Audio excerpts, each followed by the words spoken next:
दोस्तों, प्राचीन भारत की इतिहास की पिछले वीडियो में हमने देखे थे कि सिंधु नगरी सभ्यता पतन होने के बाद वैदिक सभ्यता की उत्पत्ति हुई थी, जो कि एक ग्रामिक सभ्यता थी। वैदिक सभ्यता की शुरुआती दौर में सामाजिक, राजनैतिक और अर्थनैतिक क्षेत्रों में एक सरल जीविका की दृश्यमान हुआ था। लेकिन समय के साथ सामाजिक, राजनैतिक और अर्थनैतिक क्षेत्रों में बदलाव होने लगा।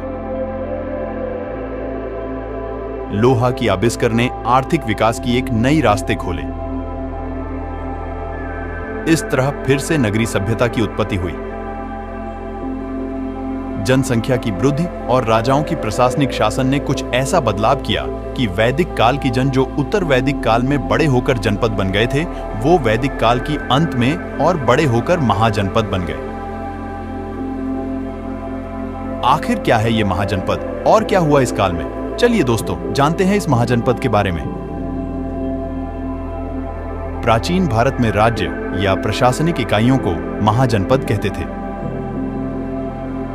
उत्तर वैदिक काल में कुछ जनपदों का उल्लेख मिलता है। बौद्ध ग्रंथों में इनका कई बार उल्लेख हुआ है। बुद्ध के जन्म के पूर्व 6ठी शताब्दी ईसा पूर्व में भारत 16 जनपदों में बंटा हुआ था। महाजनपद प्राचीन भारत में प्राचीन क्षेत्रीय और राजनीतिक इकाइयां थीं, जो 6ठी शताब्दी ईसा पूर्व के आसपास उभरी।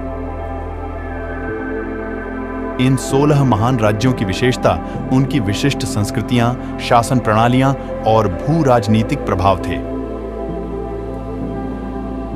मौर्य साम्राज्य के उद्भव से पहले महाजनपदों ने राजनीतिक परिदृश्य में महत्वपूर्ण भूमिका निभाई थी। प्रत्येक महाजनपद का अपना शासक राजवंश था और उल्लेखनीय लोगों में मगध, कोसल, वत्स और कुरु शामिल थे। इन राज्यों के उदय ने जनजातीय समाजों से अधिक संगठित राज्यों, अक्सर किलेबंद राजधानियों के साथ संक्रमण को चिह्नित किया। कृषि और व्यापार के विस्तार ने उनकी आर्थिक समृद्धि में योगदान दिया। महाजनपद क्षेत्रीय प्रभुत्व के लिए लगातार युद्ध में लगे रहे और समय के साथ सत्ता उनके बीच स्थानांतरित हो गई। इन राज्यों का महत्व प्राचीन भारतीय साहित्य, विशेषकर बौद्ध और जैन ग्रंथों में स्पष्ट है।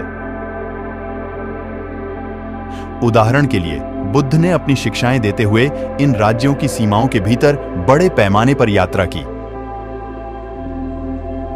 महाजनपद भारत में बौद्ध धर्म के उदय से पहले 16 राज्यों या कुलीन वर्गों के गणतंत्र थे, जो प्राचीन भारत में 6ठी से 4ठी शताब्दी ईसा पूर्व तक मौजूद थे।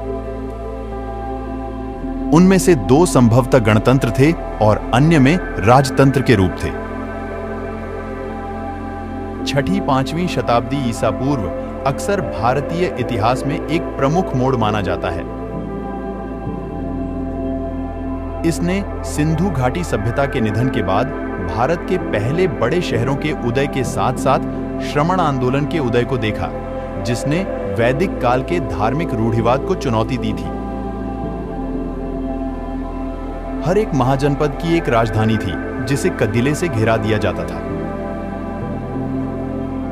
कगिलेबंद राजधानी की देखभाल, सेना और नौकरशाही के लिए भारी धन की जरूरत होती थी।